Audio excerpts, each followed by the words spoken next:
ഹസനുൽ ബസരി റളിയല്ലാഹു അൻഹുവിന്റെ ശിഷ്യനാണ് ഹബീബുൽ അജമി റളിയല്ലാഹു അൻഹു. മഹാന്റെ അരികിൽ കരഞ്ഞുകൊണ്ടൊരു സ്ത്രീ വന്നു. കരച്ചിലിന്റെ കാര്യം അന്വേഷിച്ച ഹബീബുൽ അജമിയോട് സ്ത്രീ തന്റെ ആവലാതി ബോധിപ്പിച്ചു. എന്റെ മകനെ കാണാനില്ല, കുറെ അന്വേഷിച്ചു, എവിടെയും കിട്ടിയില്ല.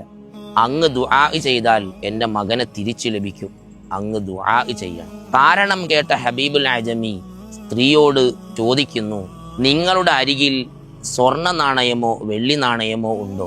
മകനെ ലഭിക്കാൻ എന്തിനും തയ്യാറായി വന്ന സ്ത്രീ ഉണ്ട് എന്ന് പ്രതിവചിക്കുന്നു. അപ്പോൾ ഹബീബുൽ അജമി സ്ത്രീയോട് പറഞ്ഞു, നിങ്ങൾ അത് ദാനം ചെയ്യുക, നിങ്ങളെ മകനെ ലഭിച്ചോളും. ഹബീബുൽ അജമി മകനെ ലഭിക്കാൻ വേണ്ടി ദുആ ചെയ്തു. സ്ത്രീ വീട്ടിലേക്ക് മടങ്ങി.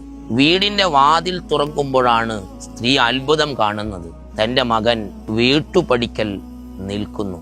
സ്വദഖ അത് ഏത് ആപത്തുകളെയും തടയും. അസ്സദഖത്തു റദ്ദുൽ ബലായ.